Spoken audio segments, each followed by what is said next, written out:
Last Airbender is based on the first season titled Book One Water of the. It's based on the Nickelodeon animated television series Avatar: The Last Airbender, and I love Avatar: The Last Airbender. As many people as with many people, it's one of my favorite animated series of all time. Like it really, I remember when I was really young, I would go to school and then I come back.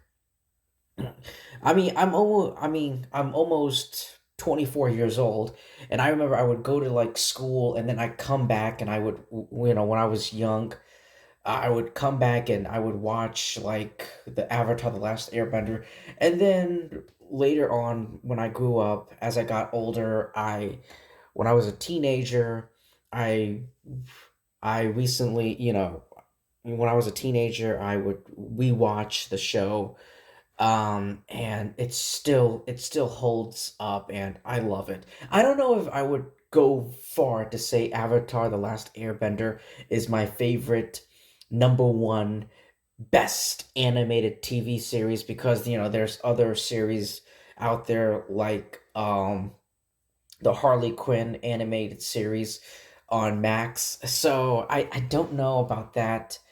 Um but I do love it very much, and it does hold a special place in my heart.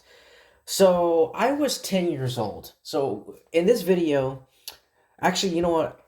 Before we get into that, in this video, I'm going to be explaining to you pretty much, it's not really a movie review. It's pretty much everything wrong with The Last Airbender. With this movie came out in 2010, and it's directed by M. Night Shyamalan. I like M. Night Shyamalan. I love his unique, like, M. Night Shyamalan is really great when it comes to films. His films, they have so many supernatural plots and twist endings that I tried so many times to predict, but I always get them wrong. But I love M. Night Shyamalan. Some of his films, not all of them are home runs, by far. Some of them were pretty good, like Unbreakable, for example, and then some of them was The Last Airbender. Now, when this film came out in 2010 or 2010, and I was 10 years old at the time. When I saw this movie with my parents, back then, it was rated PG-13. I was too young to watch this film by myself. So my parents and we saw this movie in theaters because I love Avatar: The Last Airbender back, when I was like 9 and 10 years old, when I was a little kid, and I loved it. I loved this movie, The Last Airbender.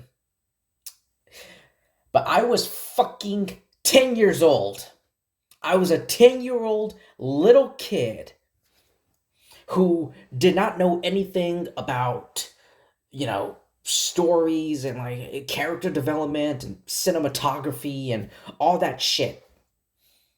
As I grew older, I started watching more and more reviews. I started subscribing to so many movie review channels and film critics, and listening to everyone's opinions and their thoughts. And as an adult, now as an adult, rewatching it, not as an adult, but as a very old, as an older teenager, going back and thinking about it, holy shit, this movie fucking sucks. It is one of the worst films of all time, and I hate it.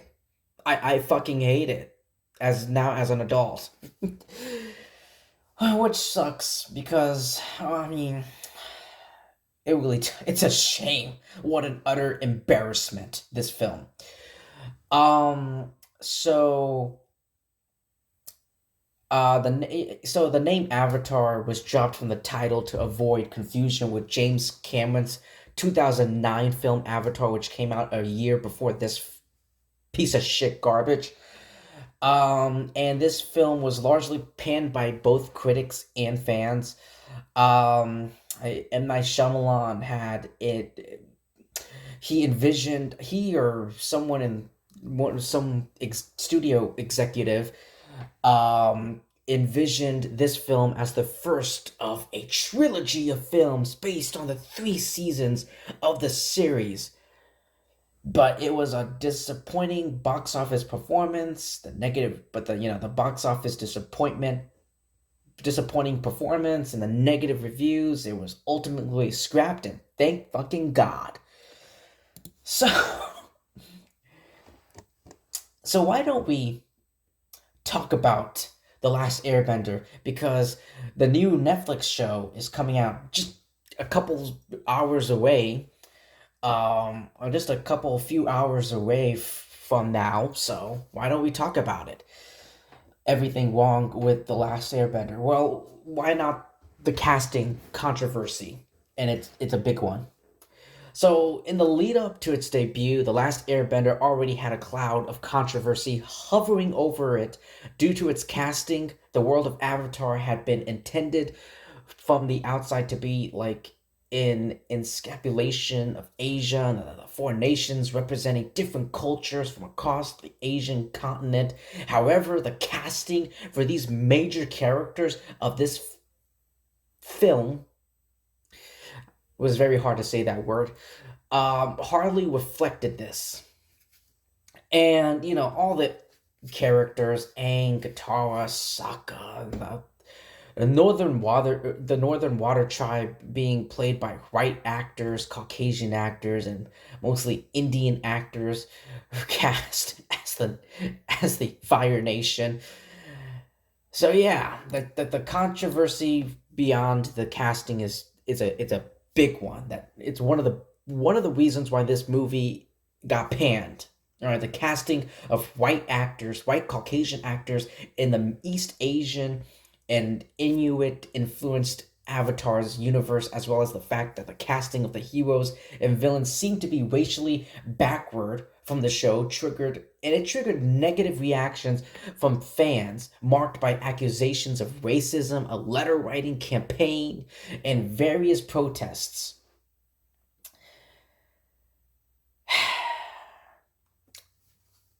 And, as a result of the casting, the Media Action Network for Asian Americans also called for a boycott of the film. M. Night Shyamalan explained that ultimately this movie and then the three movies will be mostly culturally diverse tentpole movies ever released, period. That's what he said. Those words came out of his mouth. Ultimately, this movie, M. Night Shyamalan explained in his own words, ultimately, and I quote, ultimately, this movie and then the three movies will be the most culturally diverse tentpole movies ever released, period. To reassure critics. Yeah. Furthermore, Paramount provided a statement about the casting choices. This is what Paramount said back then. All right, back in 2010, before this movie came out. The movie, this is a statement, and I read as I read the following. The movie has 23 credited speaking roles, more than half of which feature Asian and Pan-Asian actors of Korean, Japanese, and Indian descent. The filmmaker's interpretation reflects the myriad qualities that have made this series a global phenomenon. We believe fans of the original show and the new audience alike will respond positively once they see it. Well, we've seen it. They've seen it. I've seen it. We've seen it. And that wasn't the case. No, it was not. You know, M. Night Shyamalan commented on the issues regarding fans' perceptions of the casting. Anime is based on. This is what he said. M. Night Shyamalan said. This is his comment back then. Anime is based on ambiguous facial features. It's meant to be interpretive. It's meant to be inclusive of all races, and you can see yourself and all these characters. This is a multicultural movie, and I'm going to make it even more multicultural in my approach to its casting. These African Americans in the movie, so it's a source of pride for me.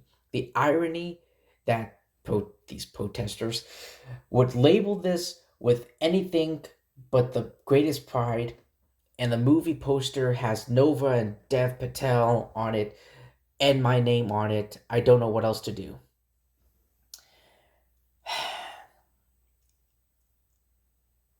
And yeah, in July 2013, series co-creator Brian Konensko, I should totally mispronounce. I'm sorry if I butchered his last name.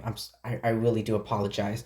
Responded to an online comment about skin color in The Legend of Korra, and Brian wrote that his work on the two series speaks for itself, which obviously does not include the gross misinterpretations and misrepresentations of our work in Shyamalan's work.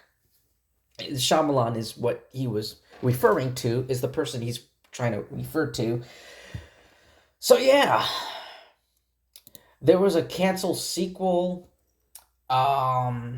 This movie had like a post-credit scene. And it was a rough draft. M. Night Shyamalan mapped out a rough draft for a second film that was supposed to be darker and includes Princess Azula, as the main antagonist. I'm glad the sequel never happened. I'm just glad the sequel got scrapped because I don't want any other characters to get butchered like all these other like these characters that are in this film. And by the way, like look at like the casting. I mean, not all of them. I mean, Cliff Curtis. I love Cliff Curtis. I love Cliff Curtis. He plays in this film Fire Lord Ozai. Dave Patel is in this movie. Dev Patel, excuse me. Dev Patel is in this movie. John Noble does the voice of the dragon spirit. But like Dev Patel, man.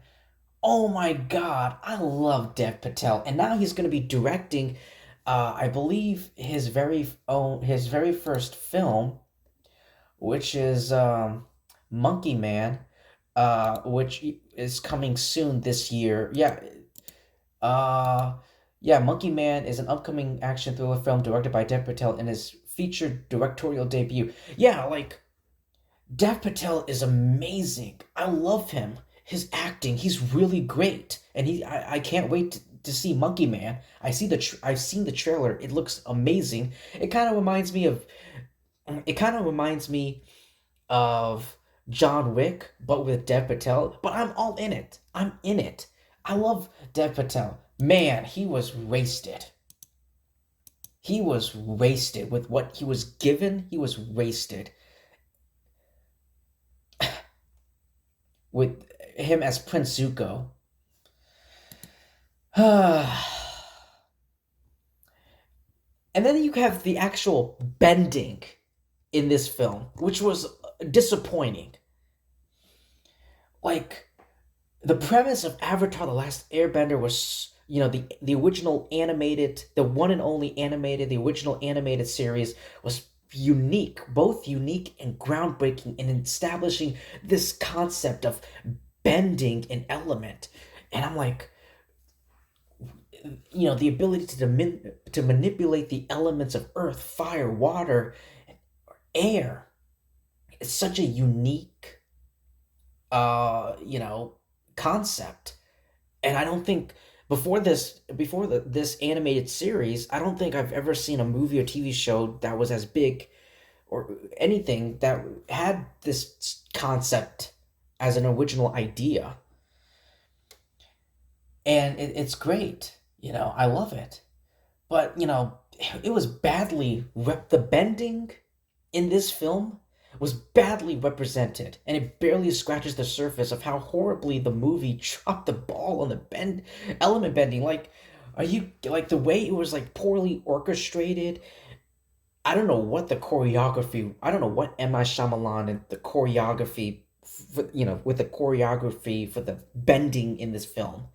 It was so terrible. It was very poor, very poor. Like it. Are you telling me it takes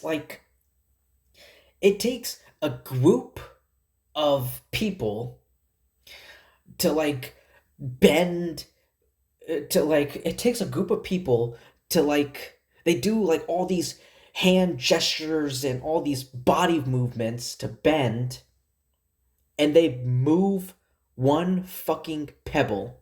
You know what I'm talking. You know the part that I'm talking about. Um, you know what I'm talking about. Like it takes a group of earthbenders. Are you telling me it took a group of earthbenders to move one fucking pebble? It was so laughably bad. Oh my god. Oh my god.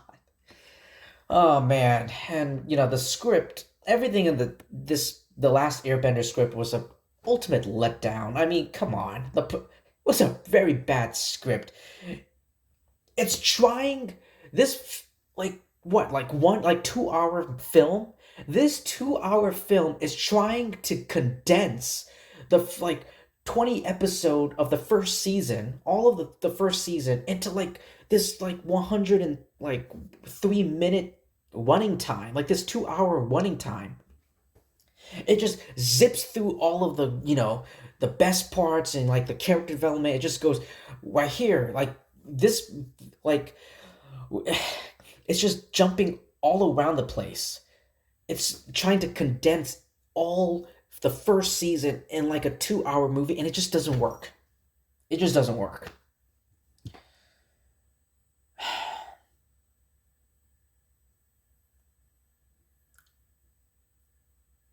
It was, the screenplay. I mean, I'm sorry, like the screenplay for Avatar, the last Airbender was a failure, lackluster, and horrendous at worst. And that's just like a couple of bad things that's just a couple of things that were wrong about this film. There's others, like the acting in this film. I'm sure like the actors are great people and nice people and kind and nice in real life, but they're, oh my god, their acting in this film is just fucking garbage. It's it's bad. It's awful. There's the humor in this film. The humor, the jokes, pretty terrible. Like it was pretty like in like the jokes, the humor were pretty terrible in this film.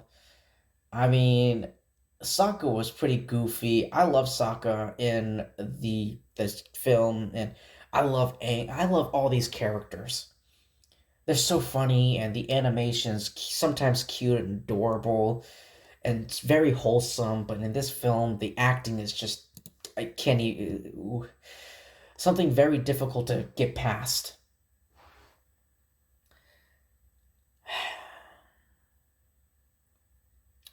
So the actor who played Aang, or I'm sorry, Ong, another reason why this movie sucks is that they mispronounced. They called him Ong when we all know it's pronounced Aang. Ong. Okay, so Ong, the actor who plays Ong, I guess he resembled you know Aang, Aang, and the actor who played him, he got cast as Aang or Ong because I guess his like martial arts. I read that his martial arts teacher or master, you know, he was like, you kind of resemble, hey Noah, you kind of look like uh the this character from this show called from Aang. You kind of resemble this character named Aang from this show called Avatar: The Last Airbender, and he showed him the show, and Noah fell in love with it. I am happy. I am glad that Noah is a fan of this show, but that's the only reason he got cast, because he resembled Aang. That's it. No other acting performances or credits. I guess his master helped set him up and contacted M Night Shyamalan to get him in this movie, who offered him the role. He got it, but like, I just feel bad.